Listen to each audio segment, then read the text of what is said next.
तो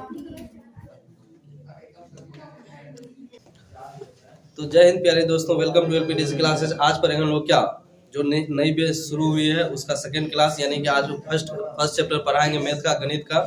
ठीक है, उसका आज परिचय होगा और फॉर्मूलास होगा। फॉर्मूला होने के बाद क्या होगा, तब हम लोग अध्याय में जाएंगे। ठीक है, तो देखिए, तो चैप्टर का नाम क्या है? वास्तविक संख्या। क्या नाम है? वास्तविक संख्या, रियल नंबर। इसको क्या बोलते हैं? Real number.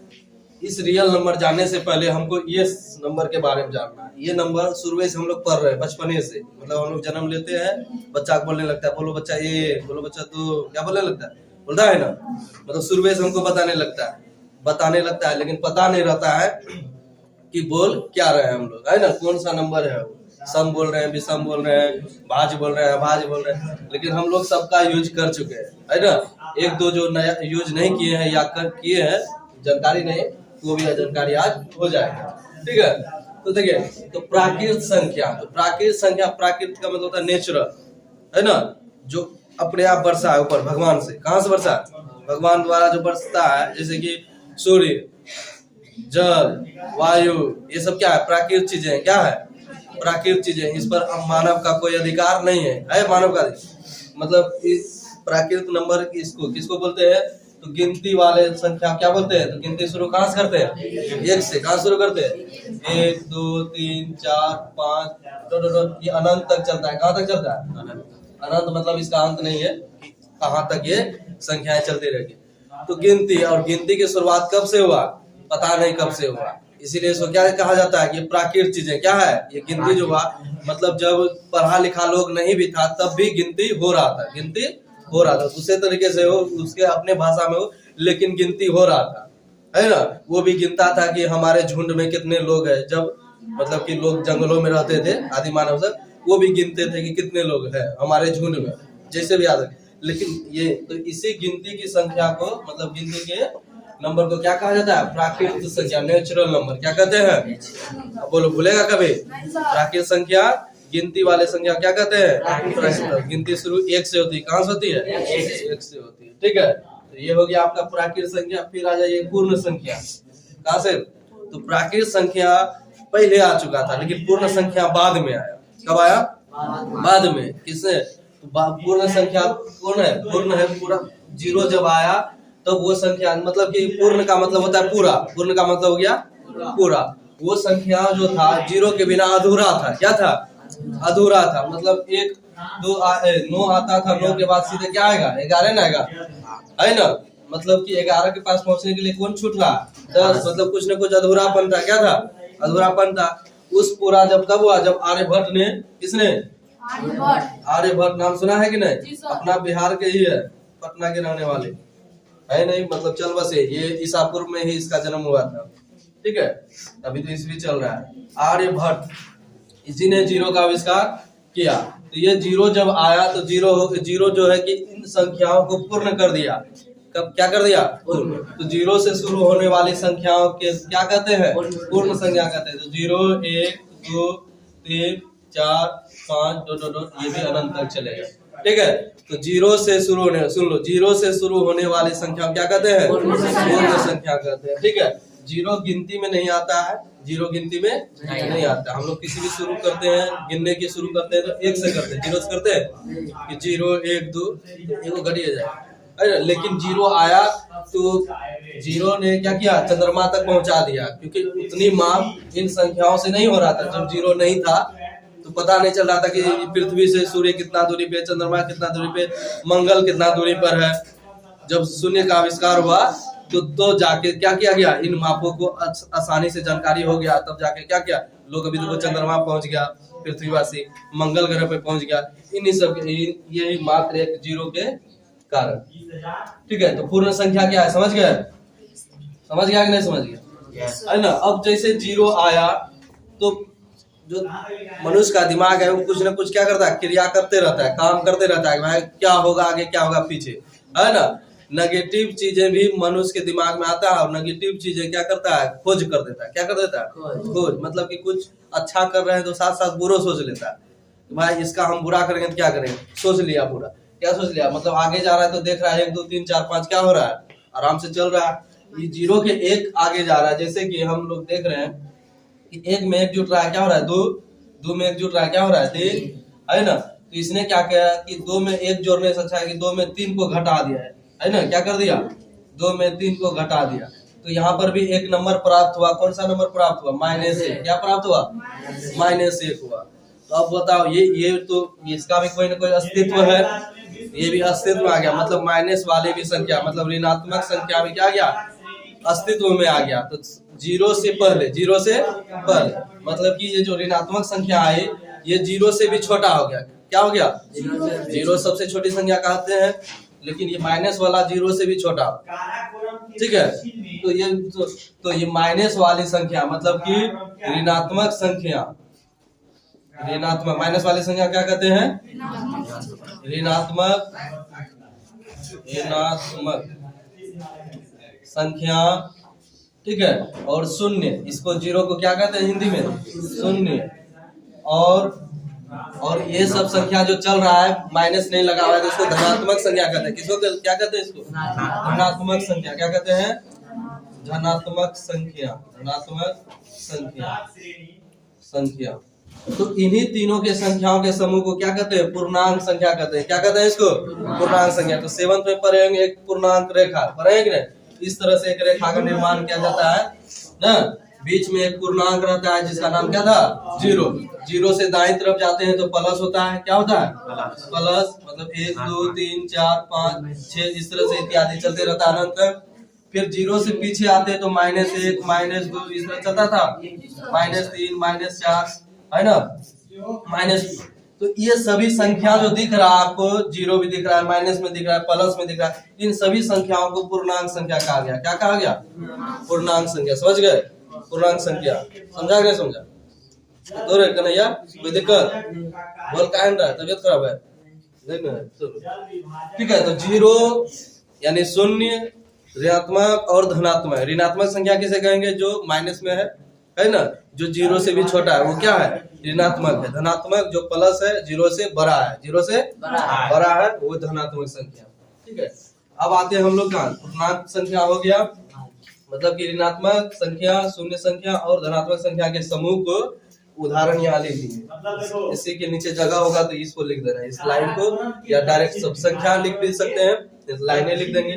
ठीक है। अब हम लोग सीखते हैं क्या? भाज संख्या। क्या? भाज। भाज लगी रहा है क्या? भाज मतलब होता है क्या? कुछ बंटवारा हो रहा है, बांटना। भाज यानी बांटना। अभाज ये हो गया। अभाज यानी अ लग जाता है किसी संख्या के पीछे तो तुम लोग को पता है। अब मतलब हो जाता है नहीं। क्या हो जाता है? नहीं, मतलब उसका नकारात्मक हो जाता है। क्या होता है? नकारात्मक हो जाता है। मतलब भाज मतलब बंटने वाली संख्या, अभाज मतलब नहीं बंटने वाली संख्या। तो बंटने में कैसे बांटते हैं? गुणनखंड तरीके से। कैसे? तो भाज संख्या वो संख्या होगा जिसका गुणनखंड, जिसका गुणनखंड तुम लोग लघुत्तम पढ़ा हुआ। क्या ये पढ़ा हुआ तुम लोग? जैसे 10 है, 10 का गुणनखंड निकालता हुआ 2 से 5, 5 से 1, कितना? 5 से 1 हो गया। तो देखो गुणनखंड क्या आया? 10। तो गुणनखंड 10 का खुद है, 2 आया, 1 आया और 1, 2 है, 5 है और 1 है। तो देख रहा है गुणनखंड कितना हो रहा है? 4। 10 का गुणनखंड कितना हो रहा है? 4 गुणनखंड है ना। तो 10 बराबर हम लोग लिखते हैं ना 2 गुना 5। मुख्य रूप से ये हो गया संख्या में 1 भी है उसी का, और प्रत्येक संख्या खुद का भी गुणनखंड होता है। तो मतलब ये 10 का जो है देख रहे हैं कितना गुणनखंड हो रहा है? 1 2 3 1 4, मतलब कि 2 से ज्यादा हो रहा है। कितना हो रहा है? 2 से ज्यादा। तो गुणनखंड उसका कितना होगा? गुणनखंड किसी जो संख्या का गुणनखंड 2 से अधिक हो, 2 से क्या हो? अधिक हो, 2 से अधिक हो, वही होगा क्या आपका? जैसे कि जैसे लिख देते हैं यहीं पर, जैसे हो गया आपका क्या? 4 6 9, ठीक है, 8, ठीक है, 10 20 इत्यादि। मतलब बहुत सारा है, 12 है, 16 है। ठीक है। इनमें से कुछ संख्या छिपा हुआ दिख रहा है, दिख रहा है ना। तो देखिए, तो गुणनखंड किस तरह? इस तरह निकालते हैं जैसे आप लोग बोलते हैं बचपन में इसको लघुत्तम। क्या बोलते हैं इसको? लघुत्तम। लेकिन ये गुणनखंड है, फैक्टर जिसको अंग्रेजी में बोलते हैं। ठीक है। लघुत्तम ये सब होता है, एलसीएम जिसको उसमें जो डाला जाता है एक संख्या। अब देखिए, तो भाज्य संख्या वो संख्या है, थोड़ा समझो फिर से, भाज्य संख्या वो संख्या है जिसका गुणनखंड 2 से अधिक है। कितना है? 2 से अधिक। गुणनखंड समझ रहे हैं क्या होता है, कैसे निकलेगा गुणनखंड? ठीक है, 2 से अधिक है। कितना है? 2 से अधिक। जैसे कि 4 का गुणनखंड देखिए, 4 भी होगा, 2 भी होगा, है ना, फिर 2 होगा, फिर 1 होगा, क्या होगा? देखो 4 तो हो ही गया, 2 दूना 4, ये भी हो गया, 1 भी हो गया, तो मतलब 2 से क्या जा रहा है? अधिक हो रहा है। फिर देखिए 9 का देखिए, 9 भी हो गया, 3 हो गया, 3 हो गया, 1 हो गया। 8 का देखिए, 2 हो गया, 2 हो गया, 2 हो गया, 1 होगा और 8 भी होगा, 5 हो गया, नहीं हुआ? देखो 2 दूना 4, 4 दूना 8, निकलता है ना? 8 का गुणनखंड निकाल के देख लो एक बार। 2 से 4, 2 से 2, 2 से 1, देखो निकला, 3 बार 2 है, 8 खुद है और 1 भी है। तो इस तरह से क्या हो रहा है? तो ये सब संख्याएं क्या हो रहा है? इस सब संख्याओं का गुणनखंड 2 से अधिक है, कम है? अधिक है। कितना है? 2 से अधिक है, समझ गए? तो जिस संख्या का गुणनखंड 2 से अधिक होगा वो भाज्य संख्या है। क्या है? भाज्य संख्या। और ये भाज्य संख्या केवल इसी चैप्टर में नहीं आएगा, आपका जो अंतिम चैप्टर क्या नाम है? प्रायिकता, वहां तक पीछा करेगा, ये वहां तक जाएगा, मतलब ये छोड़बे नहीं करता ऐसा, लगभग संख्या छोड़ेगा नहीं, ये परमेय और परिमेय छोड़ दे यहीं पर, लेकिन बाकी सब चलते रहेगा। समझ रहे बात को? इसीलिए जो है कि ये सब ध्यान में रखना है, याद भी रखना है, और समझ जाएगा, याद करने का भी जरूरत नहीं, बस हमेशा याद रहेगा। देखिए अभाज्य संख्या, अभाज्य संख्या में क्या होगा? इसी का बोल रहे हैं उल्टा, इसमें क्या बोल रहा है? 2 से अधिक, इसमें क्या बोल रहा है? 2 से अधिक। इसमें क्या होगा? अधिक की कम? कम होगा। क्या होगा? तो इसमें देखिए क्या होगा, तो इसका गुणनखंड है ना, केवल 2, केवल 2 है ना, केवल 2 में कौन कौन? स्वयं होगा, स्वयं होगा और 1 होगा, स्वयं एवं 1, स्वयं एवं क्या होगा? 1। जैसे देखो, जैसे देखो 2 से है 2, 3, 5, 7, ठीक है, हो गया आपका 11, है ना, 13, आदि देते हैं, ऐसा ऐसा 1 2 को समझेगा, सब समझ जाएगा क्या। इस दोनों संख्या में 1 नहीं आता है, दोनों संख्या में 1 नहीं आता है, ठीक है। यानी भाज्य अभाज्य की गिनती जो होता है 2 से शुरू होता है। कहाँ से होता है? 2 से शुरू होता है, ठीक है।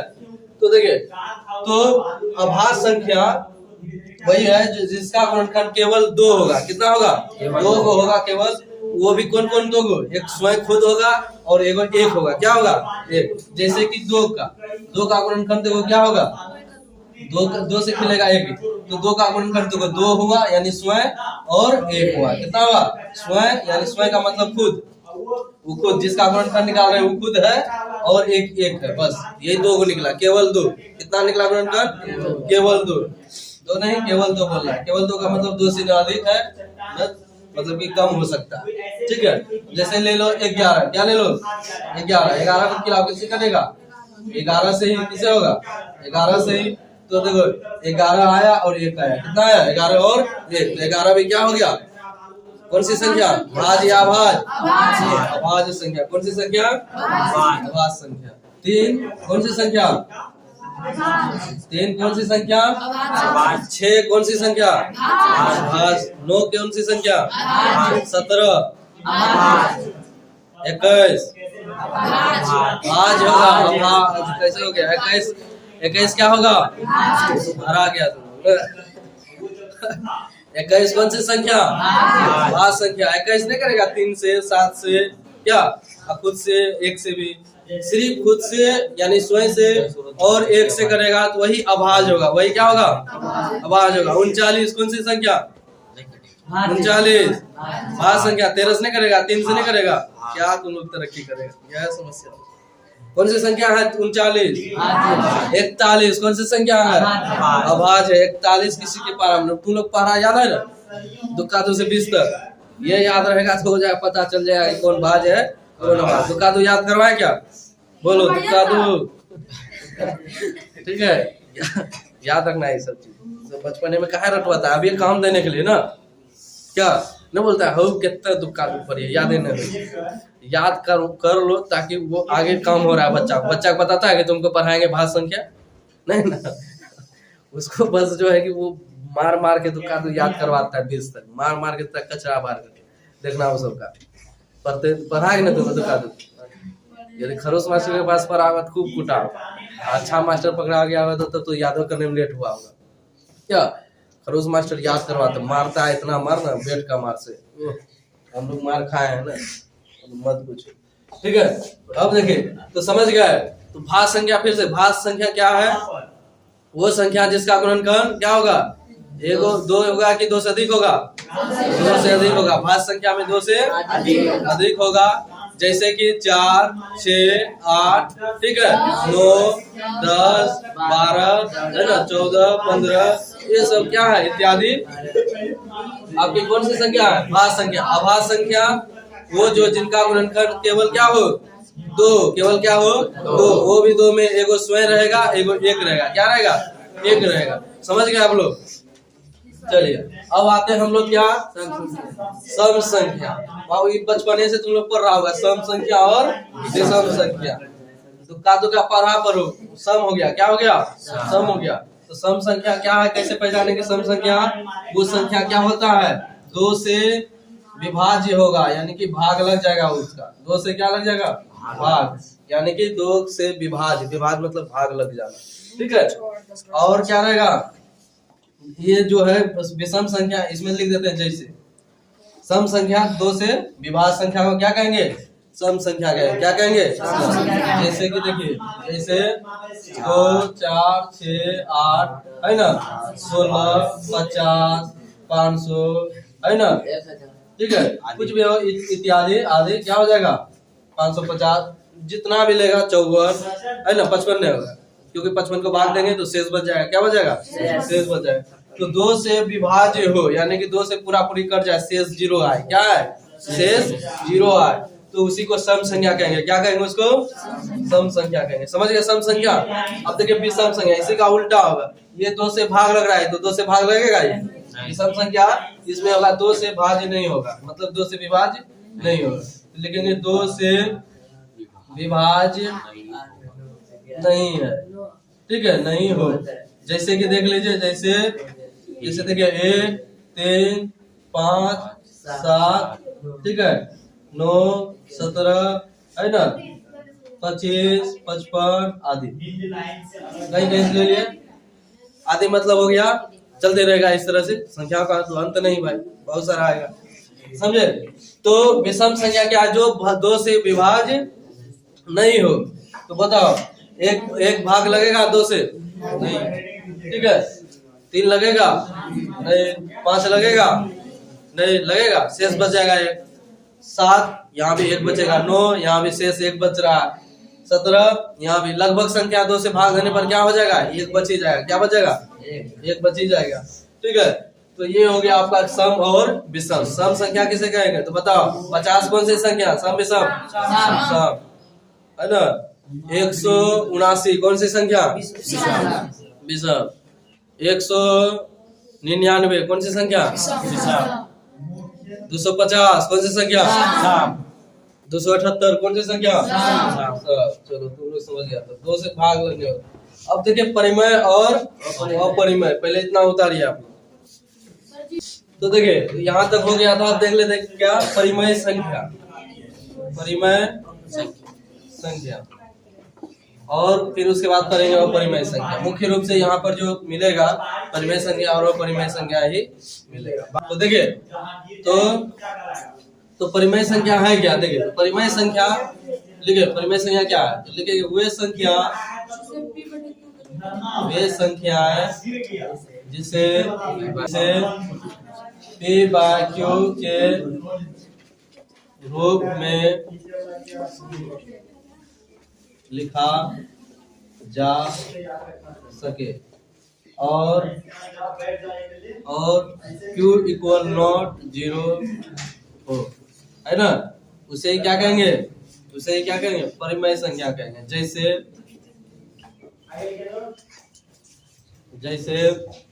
हो गया आपका 0, 1 है ना, 5/6 ठीक है, 7/8 ठीक है, √16 √4 ठीक है, 0.5 5 पर रेकरिंग, ठीक है, etc आदि। देखिए तो पहले इसको समझिए फिर लिखिएगा। तो क्या है परिमेय संख्या, तो वे संख्याएं जिसे p/q के रूप में लिखा जा सके।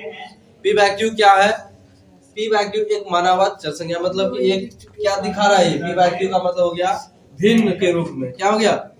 भिन्न, भिन्न यानी हो गया अंश बटे और, अंश बटे क्या होगा? और, अंश बटे और। भिन्न उसी को कहते हैं जिस, मतलब कि जिस संख्या को हम लोग क्या अंश बटे हर के रूप में लिख सकते हैं, उसे क्या कहते हैं? भिन्न कहते हैं। क्या कहते हैं? भिन्न। अंग्रेजी में इसको फ्रैक्शन कहते हैं। क्या? भिन्न का जोड़, भिन्न का घटा। देखा है ना किस तरह रहता है? 7/6 प्लस 3/8 इस तरह का जोड़ है तो भिन्न का जोड़। तो ये जो भिन्न का जोड़ बोल रहा है, ये दोनों क्या है? भिन्न है, दोनों के बीच में जोड़ हो रहा है, इसलिए तो इसको क्या बोलते हैं? भिन्न का जोड़। क्या बोलते हैं? तो ये जो भिन्न है बटे के रूप में, किस रूप में है? बटे के रूप में। इसी बटे का नाम दिया गया कि मतलब ऊपर वाला को मान लिया p और नीचे वाला को q, है ना। तो p यानी अंश बटे हर के रूप में जिस संख्या को हम लोग लिख सकते हैं, क्या है? लिख सकते हैं। साथ साथ और एक चीज है, क्या? साथ साथ और ध्यान दे रहा है कि p/q के रूप में लिखेंगे, लेकिन q कभी 0 नहीं हो सकता है। q इक्वल नॉट 0, बराबर को काट दिया है, इसका मतलब ये नीचे जो है कभी 0, जैसे कि 3/8 लिखे हैं तो 3/0 नहीं हो सकता, होगा? नहीं हो सकता, ठीक है, वो अमान्य हो जाता है। 0/8 हो सकता है। हाँ 0/8 होगा। 0 दिया है ना, 0 भी क्या है? एक परिमेय संख्या। 0 क्या है? एक परिमेय संख्या। 0/8 भी हो सकता है, 0/8, 0/10, क्योंकि 0/8 का वैल्यू कितना होगा? 0 ही होगा। कितना होगा 0/8 का वैल्यू? 0 ही होगा। 0 को किसी भी संख्या से भाग दीजिए, किसी भी, यहाँ पर जिससे देना है दे दो, 8 से दो, 10 से दो, 500 से, 1000 से, उसका आंसर क्या हो जाता है? 0। 8 गुना 0 करेंगे क्या आएगा? 0। इसका देखिए कितना आ गया आंसर? भाग पर 0 ही होता है, ठीक है। तो परिमेय संख्या समझ गए? तो परिमेय संख्या क्या? जिस संख्या को आप p/q के रूप में लिख सकते हैं और q यानी कि नीचे हर के जगह, नीचे क्या होगा? हर के जगह शून्य नहीं हो, हर के जगह क्या हो? शून्य नहीं हो, वहाँ पर क्या होगा आपका? उसी को क्या करेंगे हम? परिमेय संख्या। फॉर एग्जाम्पल आप समझिए 0 है, p/q के रूप में नहीं दिख रहा है, क्या आप इसको p/q के रूप में लिख सकते हैं? 0 है और हर के रूप में कुछ नहीं होता, क्या होता है? एक। हमेशा हर संख्या के नीचे यानी हर में, मतलब प्रत्येक संख्या के हर में एक रहता है, ठीक है। प्रत्येक संख्या, चाहे जैसे 5 दे दिए, 5 के नीचे भी क्या होगा? 1 होगा। -5 है, इसके नीचे भी क्या होगा? 1 होगा। -5 भी क्या हो गया? परिमेय संख्या। क्या हो गया? परिमेय संख्या। -5 भी, -5 बटे ये भी दे देंगे, उदाहरण में ये भी लिख लो, -3/4, ये भी क्या हो गया? p/q के रूप में, ये भी क्या हो गया? परिमेय संख्या। क्या है ये? परिमेय संख्या है। तो देखिए फिर हो गया 1 भी परिमेय संख्या है। 1 को हम लोग लिख सकते हैं 1/1, वैल्यू 1 ही आएगा। जैसे 0/1 लिखे तो इसका वैल्यू 0 ही आएगा। क्या आएगा? 0। तो ये भी क्या है? p/q के रूप में दिख रहा है, ये भी क्या दिख रहा है? p/q के रूप में दिख रहा है, जैसे हम परिमेय संख्या कर सकते हैं। अब देखिए 5/6, ये तो दिख ही रहा है 5/6, यानी कि ऊपर p हो गया, नीचे q हो गया। q में 0 तो है ही नहीं, तो ये परिमेय संख्या है। फिर देखिए 7/8 परिमेय संख्या है, p/q के रूप में है। √16, बोलो √16 p/q के रूप में कैसे? तो √16 का मतलब तुम लोग पढ़ा होगा 6 क्लास में, क्या? वर्गमूल पढ़ा है ना? वर्गमूल देखो क्या होता है, मतलब 8 में ऐसा है, 6 चैप्टर। वर्गमूल यानी कि इसका जो रूट चढ़ जाता है तो उसका वर्गमूल। तो 16 का वर्गमूल 4, और 4 एक परिमेय संख्या, क्योंकि 4 को हम लोग लिख सकते हैं p/q के रूप में, लिख सकते हैं ना। 4/1 वैल्यू क्या होगा? 4 ही होगा। तो हम लोग ये मतलब √16 भी क्या हो गया? परिमेय संख्या के रूप का है। फिर हो गया √4 लीजिए, तो √4 का वर्गमूल कितना होगा? 2। कितना होगा? 2 को √4 को हम लोग क्या लिख सकते हैं? परिमेय संख्या के रूप में लिख सकते हैं। 2 है तो 2/1, तो हो गया p/q। उस तरह से देखिए ये हो गया आपका क्या? 0/8, ये भी हो गया, इसका वैल्यू क्या हो जाएगा? 0 ही होगा। तो ये भी क्या हो गया आपका? परिमेय संख्या। एक संख्या जो नया दिख रहा है आपको, क्या? 0.5 पर रेकरिंग है। 0.5 पर क्या है? रेकरिंग, इस तरह का 0.5 पर रेकरिंग है। तो हम देख रहे हैं क्या कि इस पे रेकरिंग, यदि ये 5-5 चलता रहेगा, क्या करता रहेगा?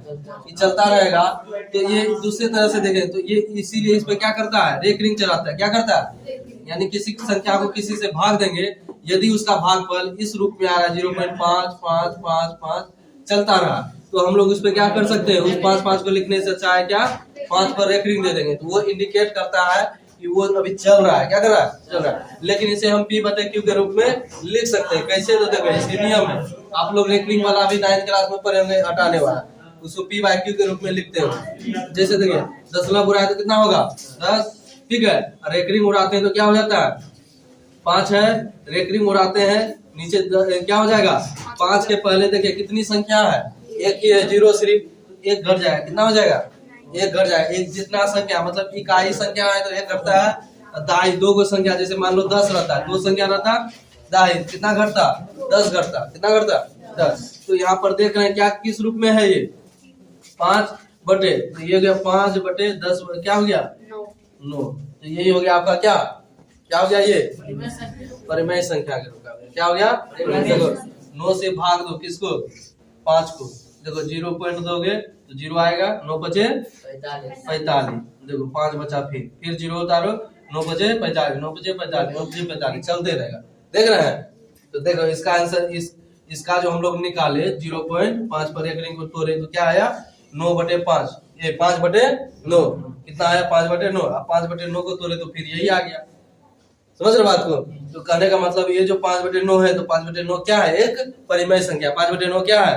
परिमेय संख्या है। तो ये रेकरिंग वाले भी संख्या जो कहीं मिल जाए तो आपको उसको क्या करना है? परिमेय संख्या बोलना और परिमेय संख्या ग्रुप में लाने को कहेगा। तो लाने का जो तरीका है, हालांकि जब चैप्टर पढ़ेंगे तो वहां तो करना ही पड़ेगा, तो पूछा जाता है 1 नंबर 2 नंबर।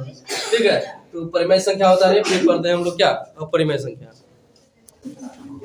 ठीक है। तो अब देख लेते हैं क्या? अपरिमेय संख्या।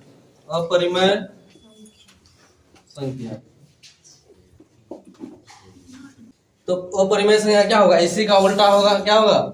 इसी का जस्ट उल्टा। पर परिमेय संख्या का है क्या होगा? उल्टा। इसमें क्या हो रहा है? P बटे Q के रूप में लिखा जा रहा है। इसमें क्या होगा? P बटे Q के रूप में नहीं लिखा जा सकता। P बटे Q के रूप में नहीं लिखा जा सकता। ठीक है। तो अपरिमेय संख्या किसे कहेंगे? जिसे P बटे Q के रूप में नहीं लिखा जा सकता है। जैसे देखिए √3, √5, √2, ठीक है, 2 + √3 है ना, 0.5, 6, 7, 8 ... ठीक है। इस तरह से मतलब ये चलता जा रहा है। इसको कैसे तोड़ेंगे? रेकरिंग कुछ नहीं है। तो ये हो गया आपका क्या? अपरिमेय संख्या। और देखिए तो परिमेय संख्या क्या था? जिसे P बाय Q के रूप में लिखा जा सके। अपरिमेय संख्या क्या है? जिसे P बाय Q के रूप में नहीं लिखा जा सके। ठीक है। तो जैसे कि देखिए √3 को आप जब सॉल्यूशन करते हैं, रूट लगने के बाद क्या होता है? उसका वर्गमूल निकलता है। क्या निकलता है? वर्गमूल। तो √3 को जब हम लोग तोड़ते हैं, वर्गमूल निकालते हैं 3 का, तो देख रहे हैं क्या हो रहा है? एक देखिए चलते रहेगा। इस तरह आगे 3 होगा, फिर आपका है ना, मतलब डॉट चलते रहेगा। मतलब इसका मान जो है, जिसका भी मान निकालेगा, एक बार प्रैक्टिस भी कर लेना। जैसे √2 का वर्गमूल निकालना, वर्गमूल निकालेगा तो उसका मान जो आएगा इस जगह वो चलते रहेगा। क्या रहेगा? तो जो डॉट चलते रहेगा वो परिमेय संख्या है, हो ही नहीं सकता। मतलब हम उसे P बाय Q के रूप में लिख ही नहीं सकते। लिख सकते हैं? कभी नहीं लिख सकते हैं। मतलब हम दशमलव उड़ाएंगे तो कैसे गिनेंगे कि कितनी संख्या? दशमलव उड़ाने के लिए क्या गिना जाता है कि दशमलव के बाद कितनी संख्या है, जाके उसके बदले में क्या होता है? 0 देते हैं नीचे में, हर में। तो लेकिन ऐसा नहीं। उसी तरह जैसे अब देखिए यहाँ क्या इंडिकेट कर रहा है? देखिए 2 एक परिमेय संख्या। 2 क्या है?